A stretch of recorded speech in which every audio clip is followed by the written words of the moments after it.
Laisse-moi tranquille pour toujours, dit-elle. Alors je l'ai fait. Maintenant elle crée de nouveaux comptes chaque jour et écrit des romans sur combien je lui manque. Ce qui a commencé comme une simple demande de passer du temps ensemble hors ligne s'est transformé en la campagne de harcèlement numérique la plus bizarre que j'ai jamais vue. Je m'appelle Tyler, j'ai 28 ans, et je travaille comme administrateur de base de données pour une entreprise de logistique de taille moyenne à Baltimore. Ma petite amie Serena avait 26 ans, elle gérait des campagnes de marketing numérique pour des torréfacteurs de cafés artisanaux de la ville. Nous nous sommes rencontrés lors d'une soirée de réseautage d'une conférence tech il y a 18 mois, nous lions d'amitié grâce à notre passion commune pour les disques vinyles vintage et l'exploration des marchés de producteurs locaux le week-end. Après 6 mois de relation, nous avons décidé d'emménager ensemble et tout semblait parfait jusqu'à ce que son groupe d'amis en ligne commence à empoisonner notre relation de l'intérieur. J'aurais dû réaliser que quelque chose n'allait pas quand Serena a commencé à passer plus de temps à discuter de notre relation dans des discussions de groupe qu'à me parler réellement des problèmes que nous aurions pu avoir. Ces rencontres virtuelles avec ses amis sont devenues de plus en plus toxiques, avec eux faisant des commentaires désobligeants sur ma préférence pour les conversations en face à face plutôt que les textos constants et ma décision de limiter mon utilisation des réseaux sociaux à peut-être 20 minutes par jour. Je n'étais en aucun cas anti-technologie compte tenu de ma profession, mais je croyais que les vraies connexions se produisaient lorsque les gens se regardaient réellement au lieu de fixer des écrans toute la soirée. Ses amis en ligne voyaient ma perspective comme une sorte d'attaque personnelle contre tout leur mode de vie numérique.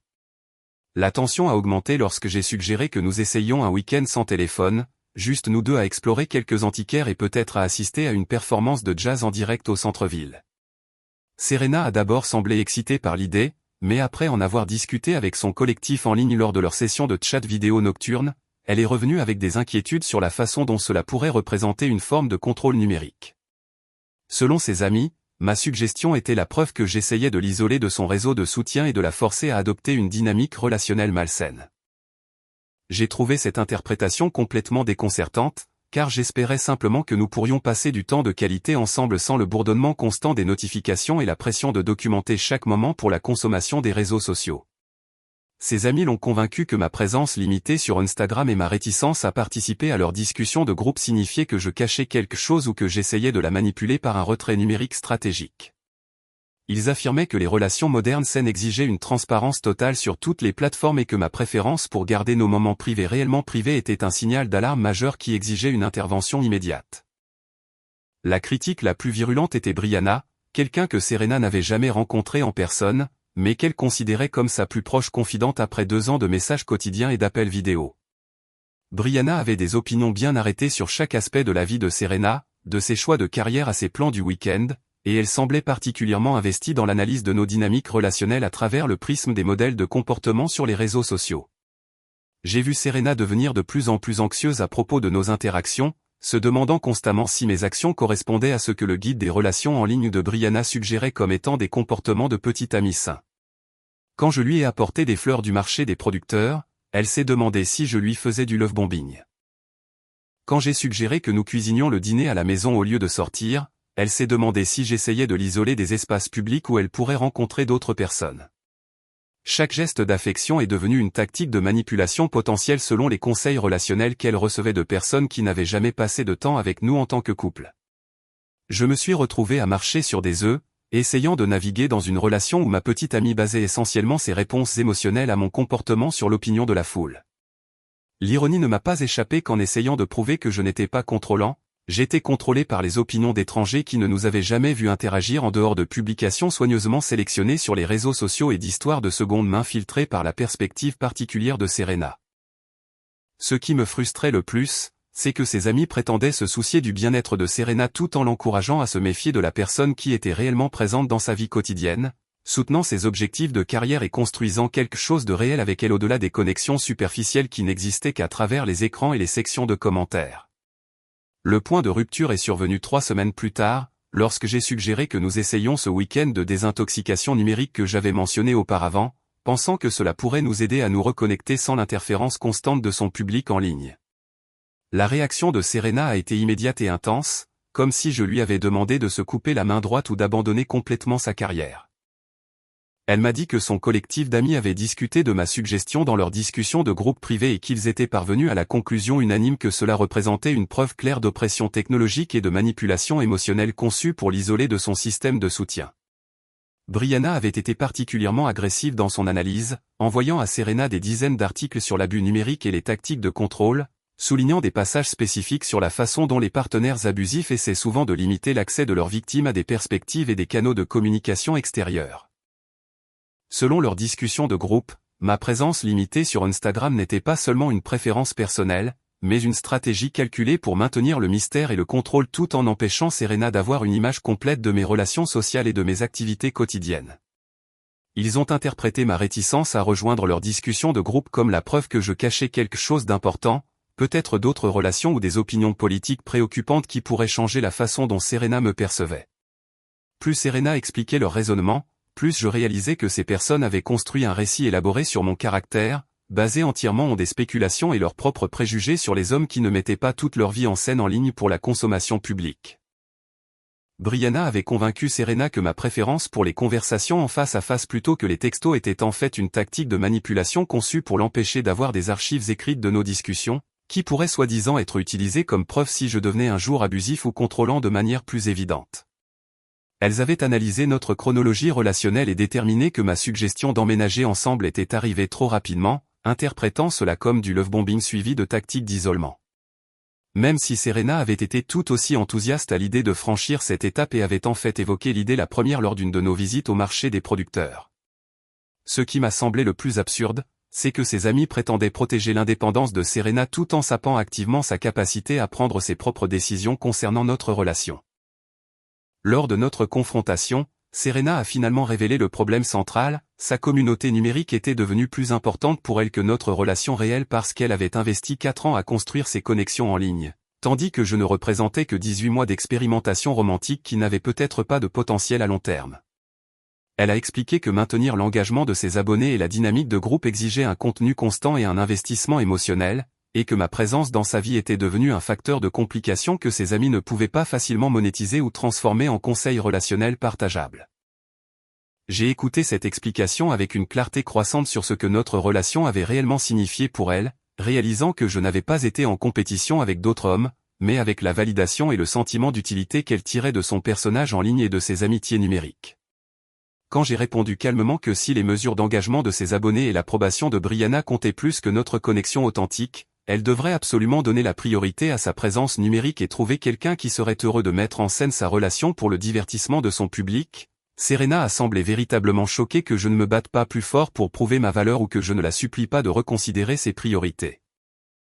La dispute a atteint son paroxysme lorsque Serena a décidé de diffuser en direct notre conversation de rupture à son groupe d'amis, tenant son téléphone en l'air et fournissant des commentaires en temps réel sur mes réactions pendant que je rassemblais tranquillement mes affaires et me préparais à quitter notre appartement commun. Je me suis retrouvé dans la position surréaliste d'être enregistré et analysé par des inconnus tout en mettant fin à ce que je pensais être une relation significative, regardant Serena jouer le chagrin et la victimisation pour son public numérique plutôt que de traiter réellement la fin de notre temps ensemble. L'aspect le plus dérangeant de cette rupture diffusée en direct a été d'entendre la voix de Brianna à travers les haut-parleurs du téléphone, fournissant des commentaires et des encouragements en temps réel comme si elle dirigeait une émission de télé-réalité plutôt que d'être témoin de la fin d'une véritable relation. Elle n'arrêtait pas de dire à Serena de me poser des questions spécifiques conçues pour me faire mal paraître à la caméra, suggérant qu'elle exige des explications sur pourquoi j'étais si sans cœur et froid pendant notre séparation. J'ai réalisé que même ce moment de tristesse et de perte authentique était transformé en contenu pour leur divertissement collectif et références futures, avec plusieurs personnes enregistrant la diffusion pour une analyse et un partage ultérieur.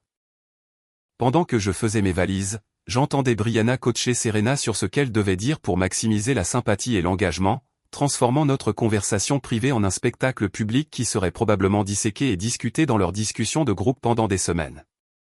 L'ironie était que pendant qu'elle m'accusait d'être manipulateur et contrôlant, elle manipulait littéralement Serena pour qu'elle joue ses émotions pour leur consommation numérique, l'empêchant d'avoir une réponse authentique à la fin de notre relation. Je me suis demandé combien de ces relations précédentes avaient été soumises au même traitement, avec des moments intimes et des conflits personnels transformés en contenu partageable et en sujet de discussion pour des gens qui n'avaient jamais rencontré les hommes avec qui elle sortait. Quand j'ai finalement rassemblé toutes mes affaires et que je me suis dirigé vers la porte, Serena tenait toujours le téléphone en l'air, décrivant mon départ à son public comme une preuve de mon indisponibilité émotionnelle et de mon incapacité à me battre pour notre relation, manquant complètement le point que je refusais de participer à une performance conçue pour m'humilier pour le divertissement d'étrangers qui avaient activement travaillé à détruire notre connexion depuis le début. 3 semaines après avoir déménagé, j'ai découvert la véritable ampleur de ce qui se passait en coulisses lorsque mon collègue Marcus a mentionné avoir vu du contenu dérangeant en ligne mettant en scène quelqu'un qui me ressemblait exactement. Il faisait défiler TikTok pendant sa pause déjeuner quand il est tombé sur des vidéos postées par un compte appelé Réalité des signaux d'alarme qui présentait des extraits soigneusement montés de conversations privées et de moments de ma relation avec Serena. J'ai demandé à Marcus de me montrer ce qu'il avait trouvé, et ce que j'ai vu m'a fait un choc terrible. Brianna et Serena avaient secrètement enregistré nos interactions privées pendant des mois, utilisant des applications de caméras cachées et des téléphones stratégiquement positionnés pour capturer des images qu'elles ont ensuite montées pour supprimer tout contexte et me faire paraître contrôlant et manipulateur. Les vidéos me montraient demandant à Serena de poser son téléphone pendant le dîner, mais la partie où elle m'ignorait depuis 30 minutes en répondant aux commentaires sur ses stories Instagram avait été coupée. Elle contenait l'audio de moi suggérant que nous restions à la maison pour la soirée, mais le contexte que je venais de travailler 14 heures pour résoudre une panne de base de données critiques et que j'étais complètement épuisé avait été supprimé. Chaque clip était accompagné d'un texte superposé expliquant divers comportements de signaux d'alarme et des signes avant-coureurs que les femmes devraient surveiller dans leur relation, avec mon visage et ma voix utilisés comme exemple de tactiques de manipulation subtiles qui prouvaient soi-disant à quel point les mecs apparemment gentils pouvaient être dangereux. La découverte la plus horrible a été que cette création de contenu se produisait depuis presque toute la durée de notre relation, Brianna coachant Serena sur la façon d'enregistrer secrètement des interactions qui pourraient être utilisées pour leurs projets de médias sociaux communs. Elles avaient des dizaines de vidéos présentant des moments que j'avais considérés comme privés et intimes, transformés en contes moralisateurs sur la masculinité toxique et l'abus relationnel, qui avaient été vus des milliers de fois par des étrangers qui me reconnaissaient maintenant comme un exemple de ce qu'il fallait éviter en matière de rencontres. Lorsque j'ai confronté Serena à propos de cette violation massive de la vie privée par un message texte soigneusement formulé, elle a d'abord essayé de justifier l'enregistrement secret en prétendant qu'il s'agissait de contenu éducatif conçu pour aider d'autres femmes à reconnaître les schémas relationnels malsains avant qu'elles ne se retrouvent piégées dans des situations dangereuses. Elle a insisté sur le fait qu'en partageant nos interactions, elle rendait un service public et sauvait potentiellement d'autres femmes de la manipulation émotionnelle qu'elle avait soi-disant endurée pendant notre temps ensemble. J'ai souligné que monter des conversations pour en supprimer le contexte n'était pas de l'éducation, mais de la propagande, et qu'utiliser les moments privés de quelqu'un sans son consentement pour du contenu sur les réseaux sociaux était à la fois illégal et profondément contraire à l'éthique, quel que soit le prétendu but éducatif. La réponse de Serena a révélé qu'elle avait été complètement endoctrinée par la manipulation de Brianna, car elle croyait sincèrement que mes demandes raisonnables de temps de qualité hors ligne et de communication en face à face avaient été des formes subtiles d'abus que d'autres femmes devaient apprendre à identifier et à éviter. La conversation s'est poursuivie sur plusieurs jours, avec moi expliquant patiemment comment les techniques de montage pouvaient faire paraître n'importe qui manipulateur ou contrôlant si l'on supprimait suffisamment de contexte, tandis que Serena commençait lentement à se demander si une partie du contenu qu'elles avaient créé n'avait pas été injuste envers mon caractère et mes intentions réelles. La percée s'est produite lorsque je lui ai demandé d'imaginer ce qu'elle ressentirait si quelqu'un avait secrètement enregistré ses moments privés et les avait partagés avec des milliers d'étrangers comme exemple de comportements problématiques, en supprimant tout contexte qui pourrait la faire paraître raisonnable ou justifiée dans ses actions. Elle a admis que la pensée que ces conversations privées soient analysées et moquées par des étrangers la rendait malade, et elle a commencé à reconnaître que ce qu'elle m'avait fait était une violation grave, quelles que soient leurs intentions déclarées. Au fur et à mesure que nos conversations se poursuivaient, Serena a révélé que Brianna avait systématiquement documenté et monétisé chacune de ses relations amoureuses au cours des 3 dernières années, utilisant son drame personnel et ses chagrins d'amour comme contenu pour leurs divers comptes de médias sociaux et leurs stratégies de marketing d'affiliation. Cette révélation expliquait pourquoi Brianna avait été si investie dans l'analyse et la critique de chaque homme avec qui Serena sortait. Chaque relation fournissait du nouveau matériel pour leur stratégie de création de contenu et des sources de revenus potentiels grâce à des publications sponsorisées sur la guérison après une rupture et les signaux d'alarme relationnels. Serena a commencé à comprendre que Brianna ne l'avait jamais protégée des mauvaises relations, mais avait au contraire activement saboté des connexions saines pour maintenir un approvisionnement constant de contenu dramatique qui pouvait être transformé en vidéos virales et en publications générant de l'engagement. Le schéma était constant à travers plusieurs relations. Brianna identifiait les problèmes ou les incompatibilités potentielles, les amplifiait par des questions stratégiques et le partage d'articles, encourageait Serena à documenter les moments problématiques, puis l'aidait à créer du contenu sur les raisons pour lesquelles la relation était toxique et devait prendre fin. Chaque rupture devenait une série de contenus comprenant des publications de réflexion, des conseils de guérison et des récits édifiants sur des types spécifiques d'hommes que les femmes devraient éviter, Brianna monétisant tout le parcours émotionnel par des liens d'affiliation et des services de coaching relationnel sponsorisés. Ce qui rendait cette manipulation particulièrement insidieuse, c'est que Brianna avait convaincu Serena que cette création de contenu donnait du pouvoir à d'autres femmes et construisait une marque personnelle de valeur, alors qu'en réalité, cela l'empêchait de développer de véritables connexions et d'apprendre à naviguer dans les défis normaux d'une relation sans interférence extérieure. Serena a admis qu'elle avait commencé à douter complètement de son propre jugement sur les hommes, se fiant à l'analyse de Brianna plutôt qu'à ses propres sentiments et expériences, ce qui expliquait pourquoi elle avait été si anxieuse et méfiante pendant notre temps ensemble, bien qu'elle n'ait aucune preuve réelle que j'étais autre chose qu'un partenaire attentionné et solidaire. L'aspect le plus dérangeant de cette révélation a été d'apprendre que Brianna avait coaché Serena sur la façon de créer des situations qui généreraient du contenu problématique, lui suggérant de tester mes réactions à divers scénarios et de documenter mes réponses pour une analyse ultérieure et une utilisation potentielle dans leurs vidéos éducatives. Cela signifiait que beaucoup de nos conflits et malentendus avaient été artificiellement fabriqués par quelqu'un qui ne m'avait jamais rencontré, mais qui essayait activement de détruire notre relation pour son propre bénéfice financier et ses objectifs de création de contenu. L'étendue complète de la manipulation de Brianna est devenue claire lorsque Serena a accidentellement découvert le côté commercial de leur amitié en essayant de l'aider à mettre à jour certaines analyses pour leur compte de médias sociaux partagés. On lui avait donné un accès temporaire au tableau de bord de gestion de contenu de Brianna pour télécharger de nouvelles publications, mais elle a cliqué par erreur dans la section des analyses de revenus qui a révélé des milliers de dollars de revenus mensuels générés spécifiquement à partir de contenus présentant le drame relationnel et les histoires de rupture de Serena. Le tableau de bord montrait des ventilations détaillées des types de publications les plus performants financièrement, avec le contenu sur les conflits relationnels et les vidéos de guérison après une rupture générant des taux d'engagement et des paiements de commissions d'affiliation nettement plus élevés que n'importe lequel de leurs autres matériaux. Serena a trouvé des feuilles de calcul suivant ces cycles émotionnels, notant quel moment de crise personnelle s'était traduit par le contenu le plus viral et les opportunités de publication sponsorisées les plus rentables au cours des 2 années précédentes de leur collaboration.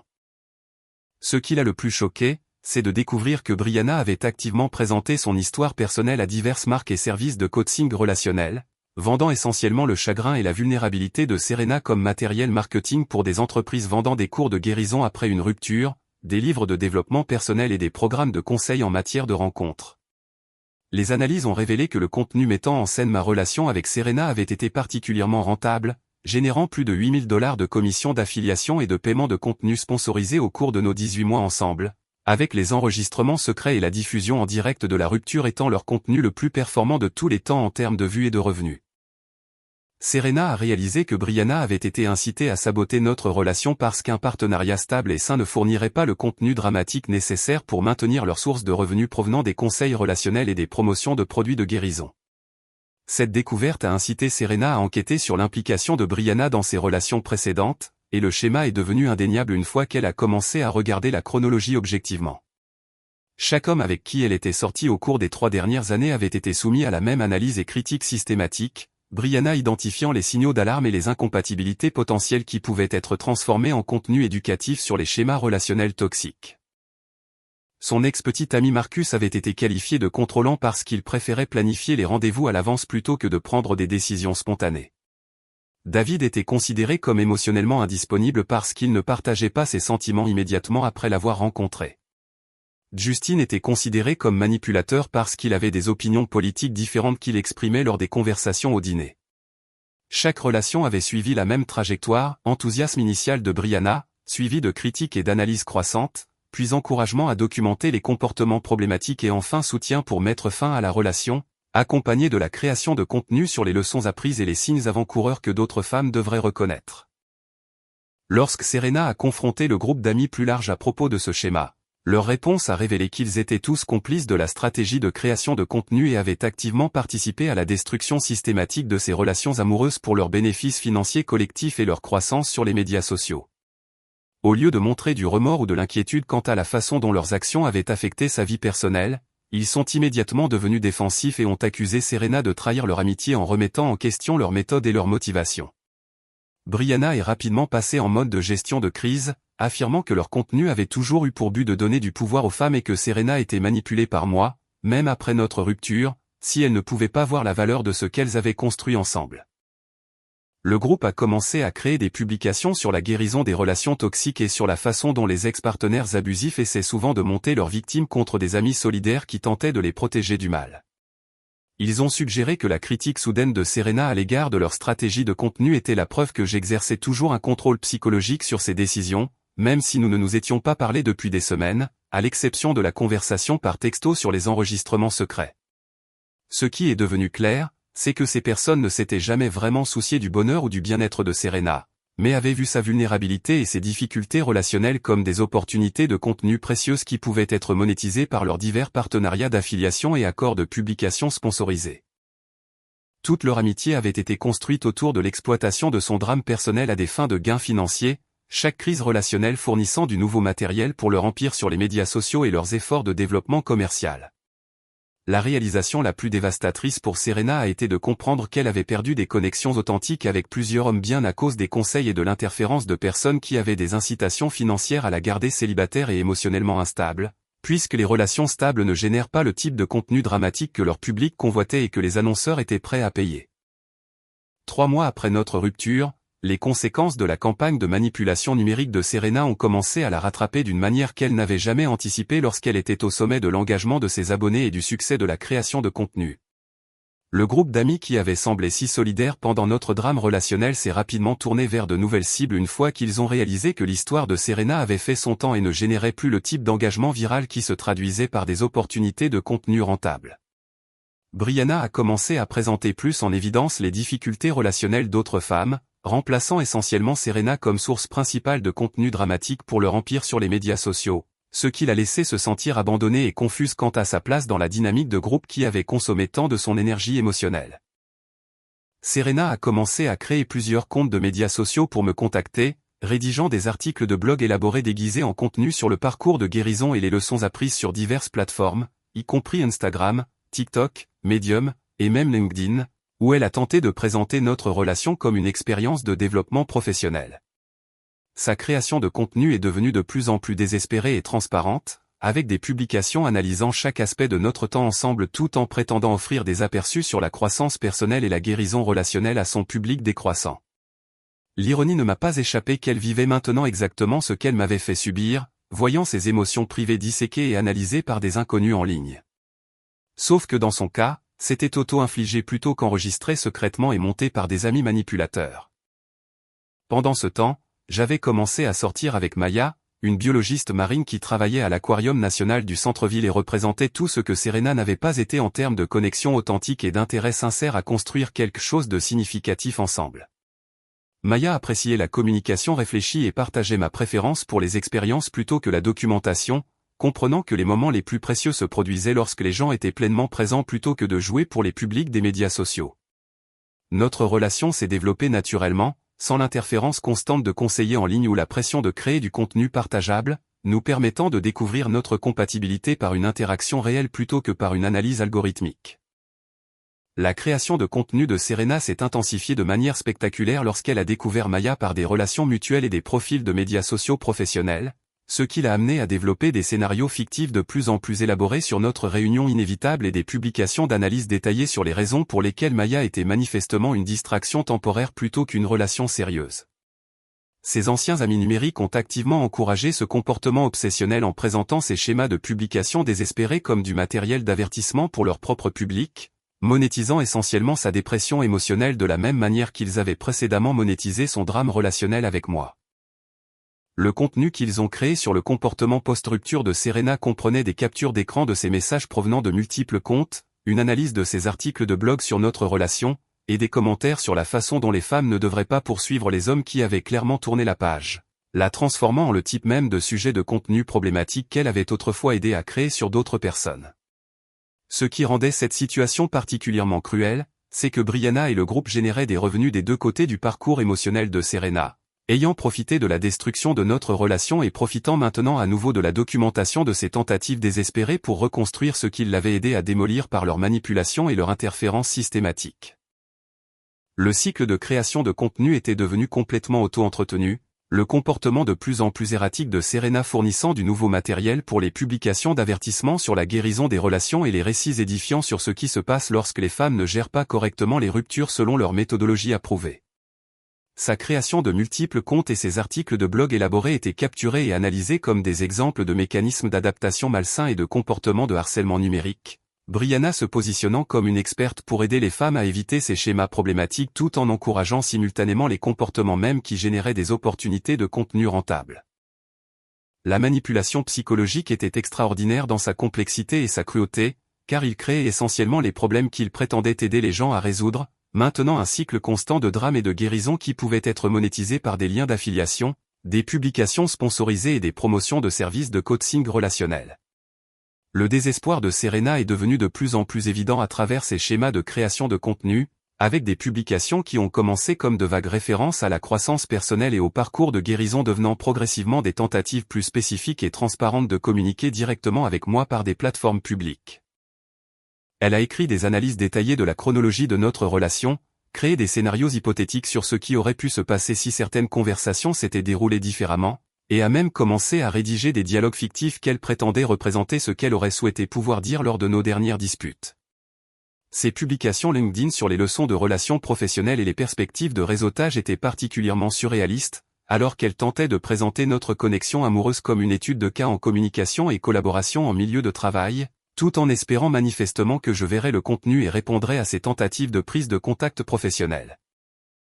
Maya a trouvé ces publications amusantes plutôt que menaçantes, comprenant que le comportement de Serena reflétait sa propre instabilité émotionnelle plutôt qu'une menace réelle pour notre relation naissante, et elle m'a encouragé à maintenir des limites numériques complètes tout en documentant le harcèlement au cas où une intervention légale deviendrait nécessaire. Le contraste entre le désespoir public de Serena et la confiance privée de Maya a mis en évidence les différences fondamentales entre quelqu'un qui avait besoin d'une validation externe pour se sentir digne d'amour et quelqu'un qui apportait son propre sentiment de valeur à notre dynamique relationnelle. 8 mois après notre rupture, Serena a orchestré ce qu'elle pensait probablement être une rencontre fortuite astucieuse au Festival annuel du livre de Baltimore, un événement auquel Maya et moi assistions parce qu'elle présentait les résultats de ses recherches sur la récupération des écosystèmes marins au pavillon des sciences de l'environnement. J'ai aidé Maya à installer son stand d'exposition lorsque Serena est apparue avec son téléphone déjà en train d'enregistrer, commençant immédiatement une diffusion en direct tout en s'approchant de notre emplacement avec le genre de confiance fabriquée qui criait le désespoir à quiconque prêtait attention. Elle a créé du contenu en temps réel pour son public décroissant, affirmant que ma présence à un événement littéraire et scientifique prouvait que notre connexion intellectuelle me manquait et que j'essayais manifestement d'impressionner quelqu'un de nouveau avec des intérêts que je n'avais jamais réellement partagés avec elle pendant notre relation.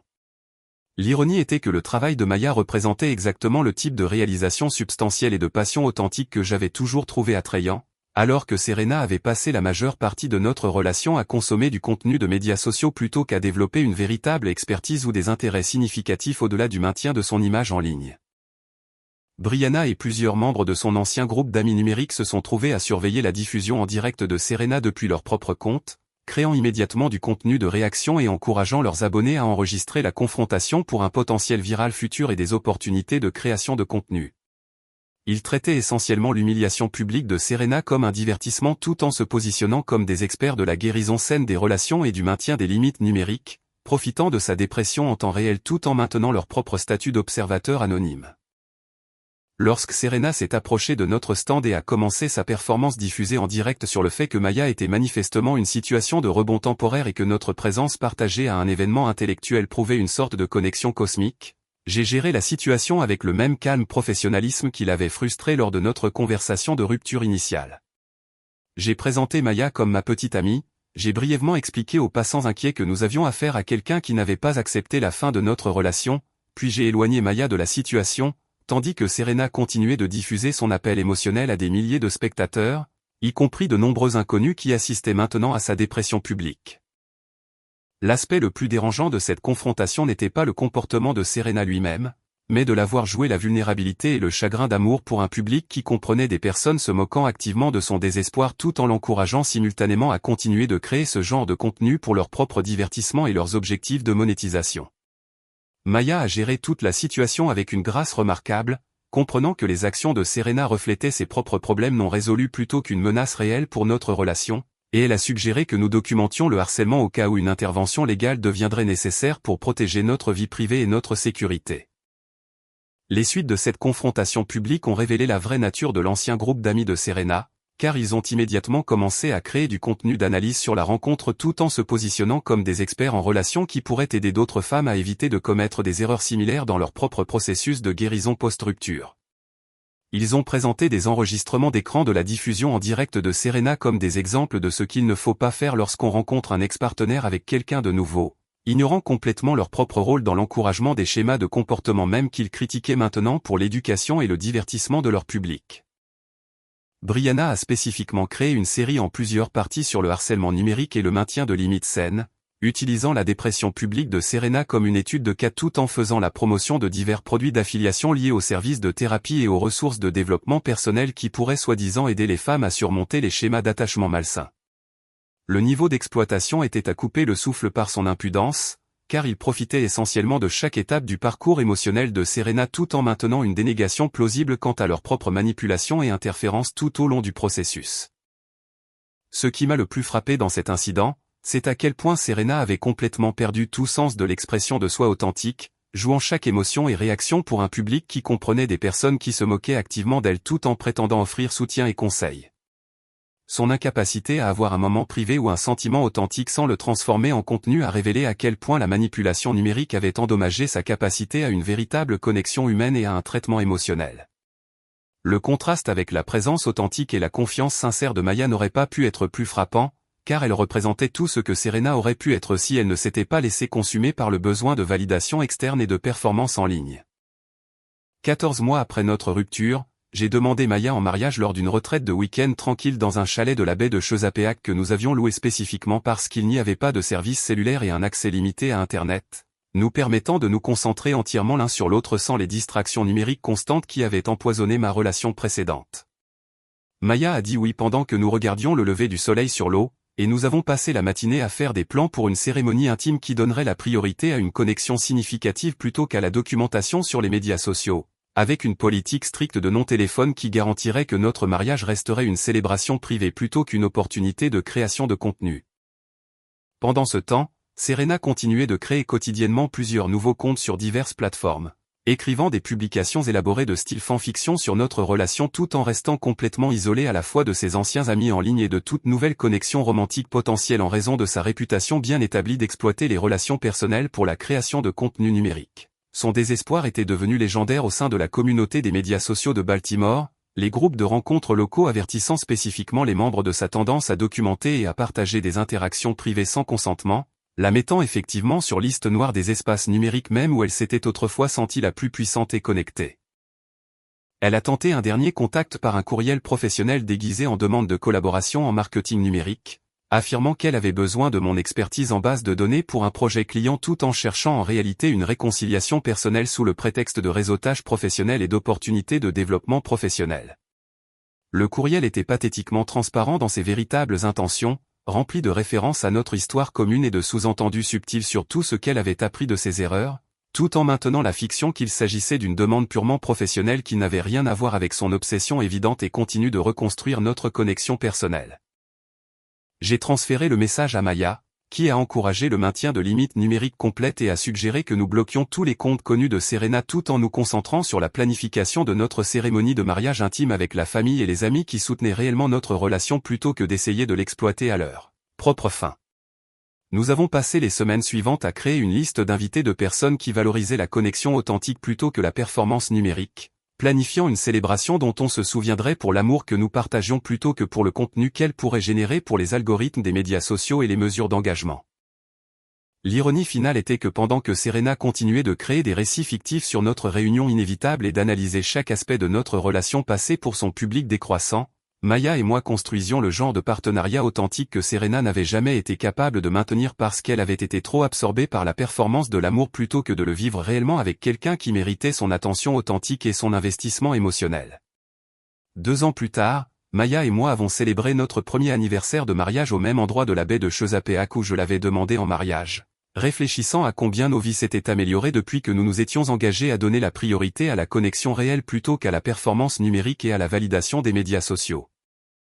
Notre relation avait prospéré précisément parce que nous l'avions construite sur une communication authentique, des valeurs partagées et un respect sincère de la vie privée et des limites émotionnelles de l'autre, créant le genre de partenariat stable qui ne pouvait pas être monétisé ou transformé en contenu viral parce qu'il était trop sain et ennuyeux pour un engagement axé sur les algorithmes. Pendant ce temps, la présence numérique de Serena s'était progressivement estompée dans l'insignifiance alors que sa création de contenu devenait de plus en plus répétitive et désespérée, son ancien public se désintéressant de la même analyse relationnelle recyclée et des scénarios de réunions fictifs qu'elle publiait depuis des mois sans nouveau développement ni aperçus authentiques. La communauté qui avait autrefois permis sa manipulation et son exploitation était passée à de nouveaux drames et à des créateurs de contenu plus rentables, la laissant isolée dans les espaces numériques même où elle s'était autrefois sentie la plus puissante et influente, entourée d'engagements automatisés et d'abonnés achetés plutôt que de véritables connexions humaines.